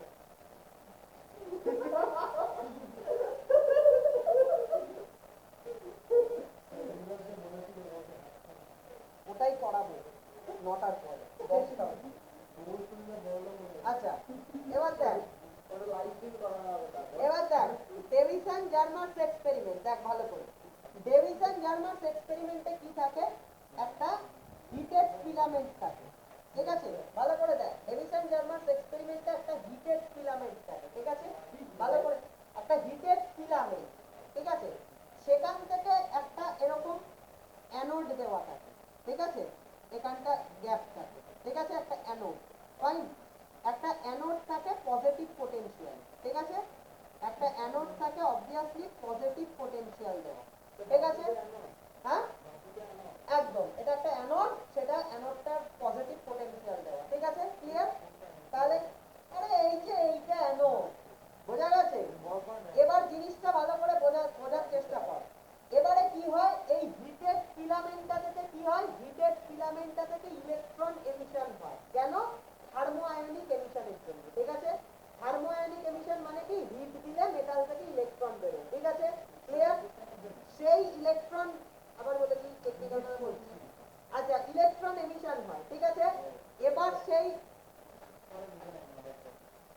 রিচার্ডসন ডাশম্যান ইকুয়েশন জানিস তুই? আচ্ছা, এবারে এই হিটেড ফিলামেন্ট থেকে ইলেকট্রন এমিটেড হলো, ঠিক আছে? সেই ইলেকট্রনগুলো কি হয়, যে ইলেকট্রনগুলো হিটেড ফিলামেন্ট থেকে বেরোয় সেই ইলেকট্রনগুলো কি হয়, এই পজিটিভ পোটেনশিয়াল দেওয়া যে অ্যানোডটা সেটাকে কি করে, ইলেকট্রন নেগেটিভলি চার্জ থাকে, তাহলে তাকে কি করে, অ্যাট্রাক্ট করলে কি হয়, ইলেকট্রনগুলো অ্যাক্সিলারেটেড হয়, রাইট? ঠিক আছে, সেই অ্যাক্সিলারেটেড ইলেকট্রনগুলো কি হয়, ফিলামেন্ট থেকে বেরিয়ে অ্যানোডের এই যে গ্যাপটা, এই গ্যাপটা দিয়ে ইলেকট্রন বিমটা বেরিয়ে আসে, ঠিক আছে? ক্লিয়ার? বোঝা গেছে? ইলেকট্রন বিমটা বেরিয়ে আসে, ফাইন, ক্লিয়ার? এবার ইলেকট্রন বিমটা বেরিয়ে এসে কোথায় পড়ে, একটা নিকেল ক্রিস্টালের উপর পড়ে। কোথায় পড়ে? একটা নিকেল ক্রিস্টালের উপর পড়ে, ঠিক আছে? ক্লিয়ার? বোঝা গেল? না, ভালো করে বোঝার চেষ্টা কর। হিটেড ফিলামেন্ট থেকে কি হলো, কি হলো, হিটেড ফিলামেন্ট থেকে ইলেকট্রন বেরোলো, অ্যানোড দিয়ে অ্যাট্রাক্টেড হলো, অ্যাক্সিলারেটেড হলো, ইলেকট্রন বিম বেরিয়ে এসে কোথায় পড়লো, নিকেল ক্রিস্টালের উপর পড়লো, ঠিক আছে? ক্লিয়ার? এবার নিকেল ক্রিস্টালের উপর ইলেকট্রন বিমটা পড়ার পরেই কি হয়, ইলেকট্রন বিমটা কি হয়, ডিফ্র্যাক্টেড হয়, তাই তো? মানে এই নিকেল ক্রিস্টালের উপর যে এই ইলেকট্রন বিমটা যেই নিকেল ক্রিস্টালের উপর পড়ে কি হয়ে যায়, চারিদিকে স্ক্যাটার্ড হয়ে যায়, ঠিক আছে? ক্লিয়ার? মানে চারিদিকে ছড়িয়ে পড়ে। নিকেল ক্রিস্টালের উপর ইলেকট্রন বিমটা পড়লেই কি হবে, চারিদিকে ছড়িয়ে পড়বে না? আসবো তো, সেসব আসছি। তাহলে কি হয়, বোঝ, কি হয়, ইলেকট্রন বিমটা নিকেল ক্রিস্টালের উপর পড়ে কি হয়, অল পসিবল ডিরেকশনে কি হয়ে যায়, স্ক্যাটার্ড হয়ে যায়। বোঝা গেছে? ক্লিয়ার? এইবার এখানে একটা জিনিস থাকে, এরকম একটা জিনিস থাকে, ঠিক আছে? যে জিনিসটাকে বলে ফ্যারাডে ক্যাপ। কি বলে? ফ্যারাডে ক্যাপ, ঠিক আছে? এই ফ্যারাডে ক্যাপটা হচ্ছে বেসিক্যালি রিসেপ্টর, ঠিক আছে? মানে এই যে ইলেকট্রন বিমটা বেরোয়, সেই স্ক্যাটার্ড ইলেকট্রন বিমটাকে কি করে, ফ্যারাডে ক্যাপ রিসিভ করে। Faraday cap is the receiver, ঠিক আছে? ক্লিয়ার? সেই ফ্যারাডে ক্যাপের সঙ্গে একটা কি লাগানো থাকে, গ্যালভানোমিটার কানেক্টেড থাকে। কি থাকে? একটা গ্যালভানোমিটার কানেক্টেড থাকে, ঠিক আছে? ওকে, সেই গ্যালভানোমিটারটা কি করে, একটা গ্যালভানোমিটার কানেক্টেড থাকে, ঠিক আছে? সেই গ্যালভানোমিটারটা কি করে, এই স্ক্যাটার্ড ইলেকট্রন বিমের জন্য গ্যালভানোমিটারটা কি করে, অ্যাকচুয়ালি কারেন্ট মেজার করে, ঠিক আছে? ক্লিয়ার? ওকে, এবার এই যে ফ্যারাডে ক্যাপটা, সেই ফ্যারাডে ক্যাপটা একটা সার্কুলার স্কেলের উপর লাগানো থাকে, ঠিক আছে? একটা সার্কুলার স্কেলের উপর কি থাকে, ফ্যারাডে ক্যাপটা কি থাকে, লাগানো থাকে। ওকে, মানে এটা এরকম করে ঘুরতে পারে, ঠিক আছে? একটা সার্কুলার স্কেলের উপর ফ্যারাডে ক্যাপটা কি করতে পারে, ঘুরতে পারে, ঠিক আছে? ওকে, তাহলে এই ফ্যারাডে ক্যাপটাকে ঘুরিয়ে ঘুরিয়ে ঘুরিয়ে ঘুরিয়ে অ্যাকচুয়ালি কি করা হয়, দেখা হয় কোন জায়গায় স্ক্যাটার্ড ইলেকট্রন বিমের ইন্টেন্সিটি বেশি। বোঝা গেল? ক্লিয়ার? দেখা যায় at an angle of 50 degree, 50 degree অ্যাঙ্গেলে যখন অ্যানোড পোটেনশিয়ালটা 54 ভোল্ট, কত, 54 ভোল্ট, 50 ডিগ্রি অ্যাঙ্গেলে যখন ফ্যারাডে ক্যাপটা থাকে, যখন অ্যানোডের পোটেনশিয়াল 54 ভোল্ট, তখন দেখা যায় ইলেকট্রন বিমের ইন্টেন্সিটিটা ম্যাক্সিমাম হয়, ঠিক আছে? Clear? So this is all about Davisson Germer's experiment, ঠিক আছে? ওকে, as simple as that, but what does this suggest? ওকে, আমরা সেখানে আসি। বোঝা গেল? মুছে দিলাম।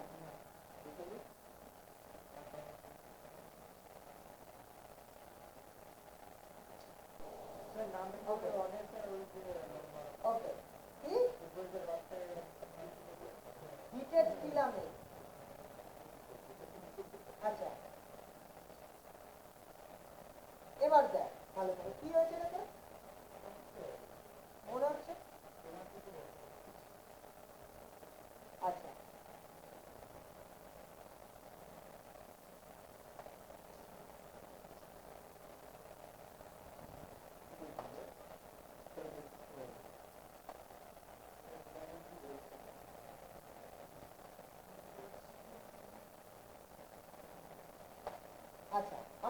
ক্রিস্টাল স্ট্রাকচার ড্র করছি, ঠিক আছে? ওকে, ক্রিস্টাল প্লেন গুলোকে আমরা এরকম করে ড্র করি।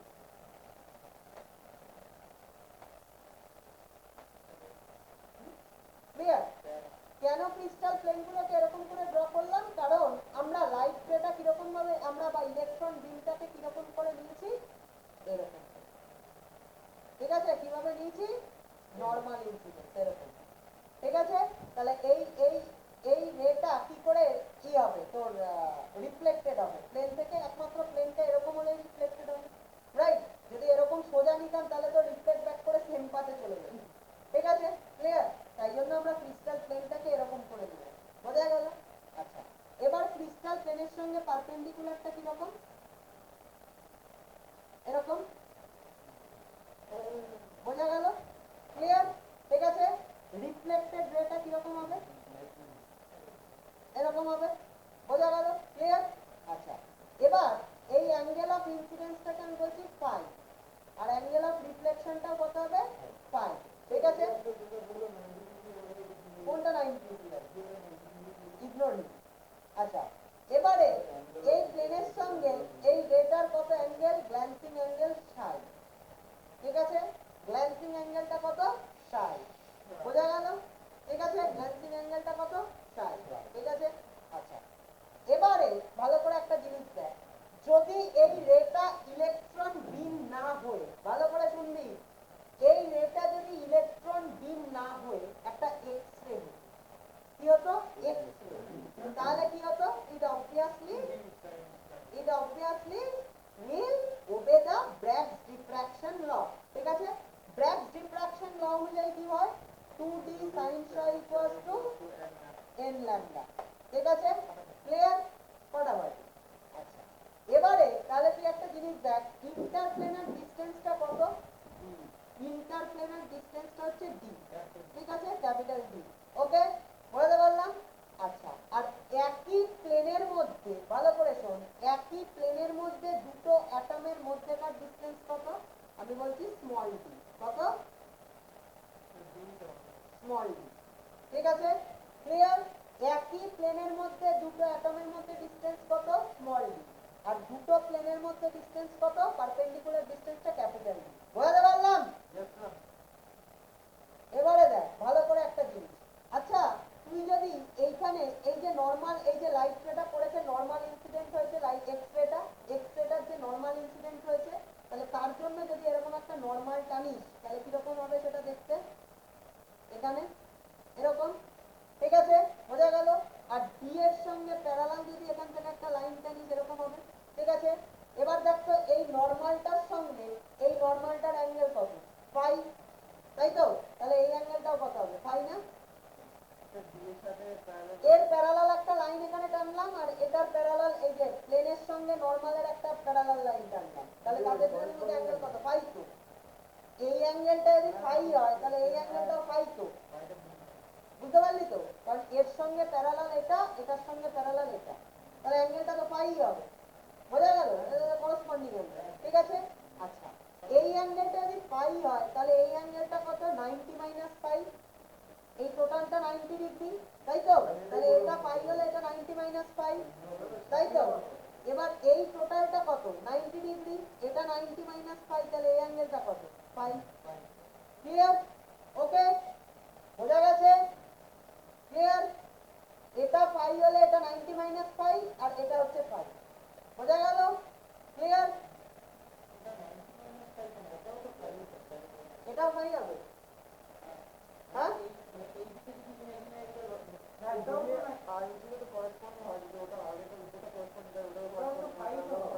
বুঝতে পেরেছি, এটা নর্মাল দেখতে গেছে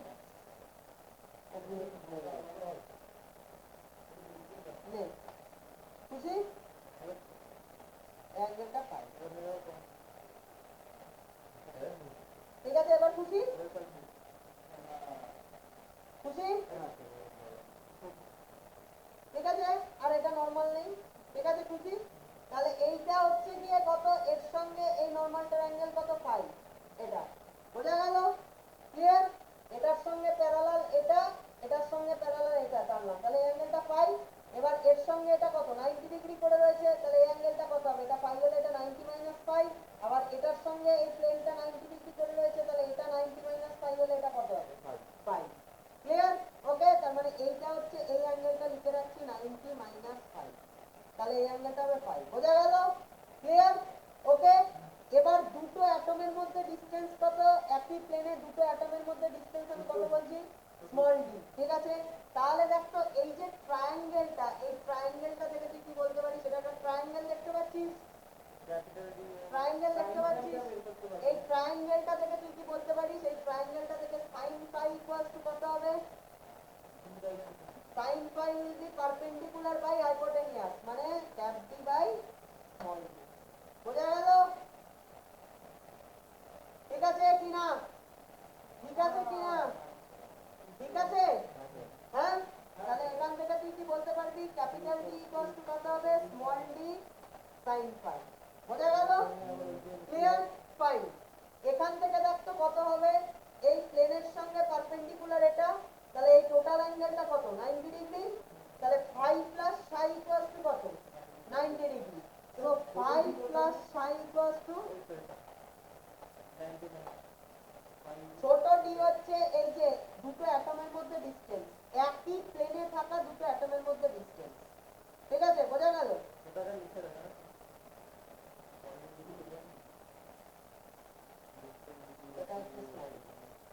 ঠিক আছে, ক্লিয়ার? বোঝা গেল? তাহলে এখান থেকে কি বোঝা যায়? 5 প্লাস psi মানে কি? 90। 5 প্লাস psi মানে কি? 90 ডিগ্রি। ঠিক আছে, তাহলে psi ইকুয়ালস টু কত হচ্ছে এখান থেকে বলতো? 90 মাইনাস 5। বোঝা গেল? ক্লিয়ার? এবার এই ভ্যালুটা, psi এর ভ্যালুটা এখানে পুট করে দিলে কত হবে? 2d sin 90 minus 5 equals to কত? n lambda. তাহলে 2d cos phi equals to n lambda. এবার ক্যাপিটাল ডি এর ভ্যালুটা কত? d sin phi, সেটা যদি এখানে পুট করে দিস কত হবে? 2d sin phi cos phi equals to কত? n lambda. তাহলে তুই কত পাবি? 2 sin phi cos phi মানে sin 2 phi ইকুয়ালস টু কত? n lambda. এবার বল sin 2 phi ইকুয়ালস টু কি লেখা যায়? ধর sin থিটা, তাহলে d sin theta equals to কত? n lambda. বোঝা গেল? ক্লিয়ার? ওকে, তাহলে 5 প্লাস 5 এই টোটাল অ্যাঙ্গেলটা কত? এই টোটাল অ্যাঙ্গেলটা কত? Actually theta. ঠিক আছে, বোঝা গেল? পুরো অ্যাঙ্গেলটা থিটা, এই পুরো অ্যাঙ্গেলটা হচ্ছে theta. Clear? 2 phi equals to theta. বোঝা গেল? ক্লিয়ার? ওকে, লেখা হয়ে গেছে? স্যার, আচ্ছা, এবার দেখ তাহলে এখান থেকে আমরা কি বলতে পারি? ভালো করে দেখ, তাহলে আমরা কি পেলাম? দেখ কি পেলাম? d sin theta is equals to n lambda, right? Clear? Okay, এবারে একটা ভালো করে দেখ, for n equals to 1 আমরা ফার্স্ট অর্ডার, ভালো কথা, for n equals to 1 আমরা একটা ফার্স্ট অর্ডার ম্যাক্সিমা দেখছি। ঠিক আছে, তাহলে তার জন্য কি হবে? First order maxima d sin theta is equals to কত? ল্যামডা। ঠিক আছে, ক্লিয়ার? আচ্ছা, এবারে আমরা নিকেল ক্রিস্টালের জন্য ভালো করে দেখ, আমরা নিকেল ক্রিস্টালের জন্য দেখতে পাই যে d small d equals to 2.15 angstrom. কত? আমরা নিকেল ক্রিস্টালের জন্য কত দেখতে পাই? small d equals to 2.15 angstrom, the distance of the atoms in a plane, in a crystal plane। ঠিক আছে, 2.15 angstrom। ঠিক আছে, আচ্ছা, এবারে যদি আমরা থিটা ইকুয়ালস টু কি? থিটা ইজ ইকুয়ালস টু 2 পাই। ঠিক আছে, এটা ইকুয়ালস টু আমরা যদি 50 ডিগ্রি ধরি। ক্লিয়ার? ওকে, ভালো করে দেখ, ইনসিডেন্ট রে আর রিফ্লেক্টেড রে এদের মধ্যে টোটাল অ্যাঙ্গেলটা থিটা ইকুয়ালস টু 50 ডিগ্রি ধরি, তাহলে ল্যামডা ইকুয়ালস টু কত আসে? 2.15 ইনটু sin 50, সেটা কত আসে? 1.65 অ্যাংস্ট্রম। ঠিক আছে, না এটা এক্সপেরিমেন্টালি আমরা পাই, নিকেল ক্রিস্টালের জন্য ডি এর ভ্যালু এত। ঠিক আছে, তাহলে ভালো করে শোন,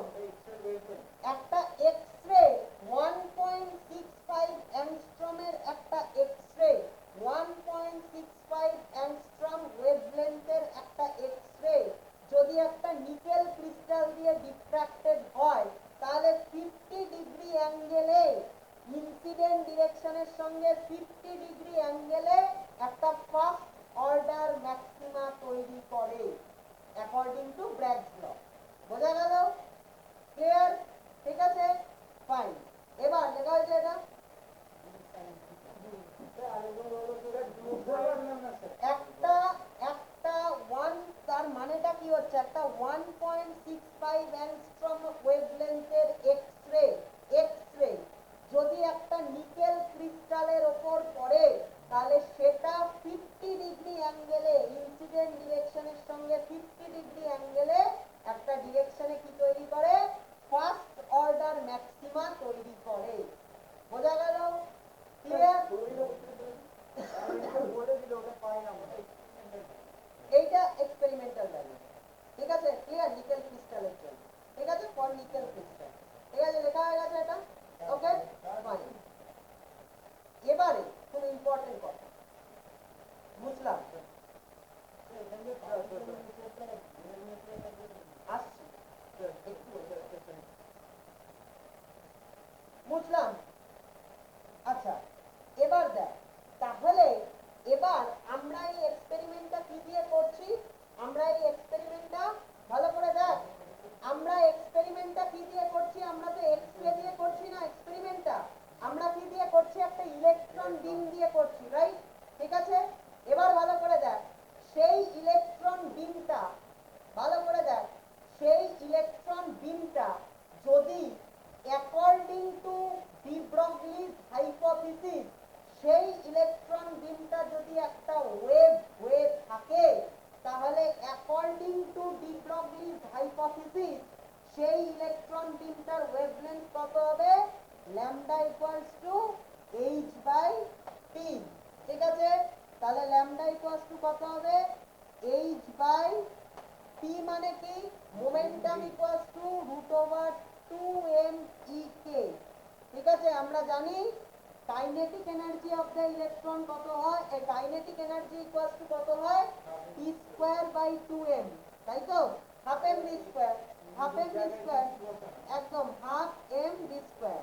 তাহলে কত লিখতে পারি, m²v²/2m, তাহলে p²/2m যদি লিখতে পারি তাহলে p² ইকুয়ালস টু কত লেখা যায়, 2m·e·k। তাহলে p ইকুয়ালস টু কত লেখা যায়, √2m·e·k। ঠিক আছে, তাহলে p এর জায়গায় আমরা এটা পুট করে দিতে পারি √2m·e·k।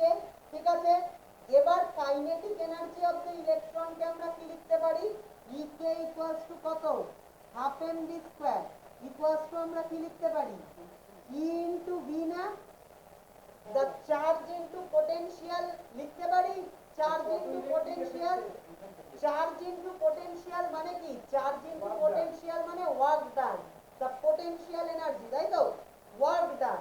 এখানে ইলেকট্রন গুলো অ্যাক্সিলারেটেড হওয়ার জন্য কি হচ্ছে, পজিটিভ পোটেনশিয়ালটা অ্যাট্রাক্ট করছে, মানে this is the work done by the attractive electrostatic force that accelerates the electron. সেই ওয়ার্ক ডানটাই কি হয়, ইলেকট্রন গুলো কাইনেটিক এনার্জিতে কনভার্ট হয় না according to work energy theorem, তাই তো, একটা ফোর্স যে ওয়ার্ক ডান করে সেটাই কিসে কনভার্ট হয়, কাইনেটিক এনার্জি অফ দ্য ইলেকট্রনে। তাহলে kinetic energy of the electron half m v square equals to কি, ওয়ার্ক ডান, তাই তো, work done by the attractive potential, সেটা কত, চার্জ ইনটু পোটেনশিয়াল, ইলেকট্রোস্ট্যাটিক্স থেকে শিখছি, চার্জ ইনটু পোটেনশিয়াল মানে work done or potential energy, তাই তো। তাহলে যতটা পোটেনশিয়াল এনার্জি লস হচ্ছে ইভি, সেটাই কি হচ্ছে আলটিমেটলি কাইনেটিক এনার্জিতে কনভার্ট হচ্ছে। বোঝা যাচ্ছে তো? তাহলে half m v square equals to কত হবে, ইভি। ঠিক আছে, তাহলে আমরা কি করতে পারি, এই ইকে ইকুয়ালস টু ইভি এই ভ্যালুটা এখানে পুট করে দিতে পারি। ঠিক আছে, তাহলে পুট করে দিলে কত হবে, এটা মুছে দিলাম, এটা তো বাচ্চাদের, ওখানে ওখানে ওখানে এটা মুছে। তাহলে এখান থেকে আমরা কি লিখতে পারি, দেখ ল্যামডা ইকুয়ালস টু কত, h/√2m, ইকের জায়গায় কত লিখতে পারি, ইভি, ইলেকট্রনের চার্জ ইনটু পোটেনশিয়াল। ঠিক আছে, ওকে। এবারে ইলেকট্রনের মাস কত, 9.31 into 10 to the power minus 31 kg। ইলেকট্রনের চার্জ কত 1.6 into 10 to the power minus 19 coulomb. আর H কত Planck constant 6.627 into 10 to the power minus 34 কত হবে ওই ইউনিটটা জুল সেকেন্ড না কত একটা হয়, ঠিক আছে ক্লিয়ার ওকে। আর পোটেনশিয়ালটা কত হবে V equals to 54 ভোল্ট। আমরা ডেভিসন জার্মান এক্সপেরিমেন্টে দেখেছিলাম অ্যানোড ভোল্টেজটা 54 ভোল্টসে ম্যাক্সিমাম হয়, ঠিক আছে। এই সবকটা ভ্যালু যদি পুট করে দিস তাহলে তুই pass lambda equals two 1.67 angstrom. Clear বোঝা গেল, ঠিক আছে। এবার জিনিসটা ভালো করে বোঝ, দেখার চেষ্টা কর।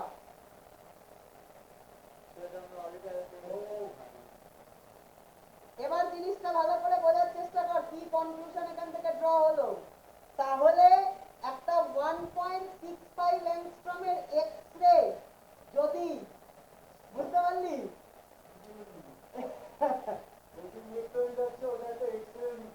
একদম, তার মানে কি the wave nature of electron, exactly, and it has been proved by the Davison-Germes experiment, clear।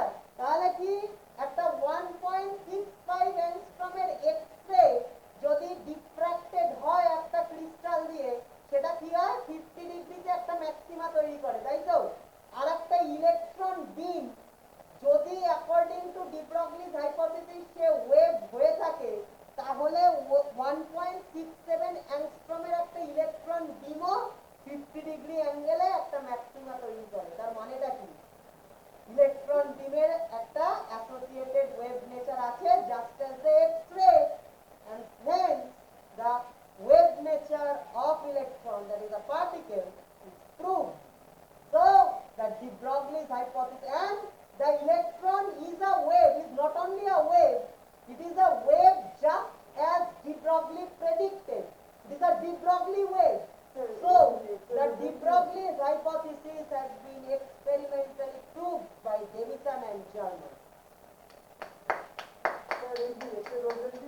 হ্যাঁ, কারণ ক্রিস্টাল দিয়ে এক্স-রেকেই কি করা হয় ডিফ্র্যাক্ট করা যায়। আচ্ছা এই কোয়েশ্চেনটা আসি অর্ণবের, সেই কোয়েশ্চেনটা এখন অ্যান্সার দেবে। যে অর্ণব বলেছিল যে এক্স-রে নিয়েই কেন তুমি পড়েছো, অন্যান্য রেগুলো কেন ভাবছো না। কারণ ভালো করে বুঝে দেখ অর্ণব, এই যে ইলেকট্রন বিমটা যেটা নিয়ে আমি কাজ করলাম, সেই ইলেকট্রন বিমটার ওয়েভলেন্থ কি এক্স-রে ওয়েভলেন্থের কম্পারেবল, এক্স-রে ওয়েভলেন্থের কাছাকাছি। তাই জন্য এটার সঙ্গে নেব বলেই আমরা এক্স-রে নিয়ে ভাবছি, ভিজিবল লাইট বা ইনফ্রারেড বা রেডিও ওয়েভ বা মাইক্রোওয়েভ নিয়ে ভাবছি না। বোঝা গেল, ক্লিয়ার। তাহলে এই জিনিসটা রিয়েলাইজ করতে পারলি কি, পারলি রিয়েলাইজ করতে। তাহলে কথাটা কি বললাম, একটা এক্স-রে, সেই এক্স-রেটা একটা ক্রিস্টাল দিয়ে ডিফ্র্যাক্টেড হলে 50 ডিগ্রি অ্যাঙ্গেলে একটা ম্যাক্সিমা তৈরি করে, ঠিক আছে ক্লিয়ার। এবারে কি এক্স-রের বদলে তুই একটা ইলেকট্রন বিম নিলি, ঠিক আছে। কিভাবে নিলি, একদম এক্স-রে ওয়েভলেন্থের সমান ওয়েভলেন্থের একটা ইলেকট্রন বিম নিলি, ঠিক আছে। ওয়েভলেন্থটা তুই কিভাবে ডিটারমাইন করলি, বাই ডি ব্রগলিস ইকুয়েশন, ঠিক আছে। সেটাও দেখলি 50 ডিগ্রি অ্যাঙ্গেলে একটা ম্যাক্সিমা তৈরি করছে। তার মানেটা হচ্ছে ইলেকট্রন বিমের ওয়েভ নেচারটা প্রুভড হলো। এবং শুধু প্রুভড হলো না, ওই যে তুই ডি ব্রগলিস ইকুয়েশনটা ইউজ করেছিস, তার মানে ইট ইজ একদম যে শুধু ইলেকট্রনটা ওয়েভ এটাই প্রুভড হলো না, ইলেকট্রন যে ডি ব্রগলির ইকুয়েশন অনুযায়ী একটা ওয়েভ, সেটা প্রুভড হয়ে গেল। ক্লিয়ার বোঝা গেল।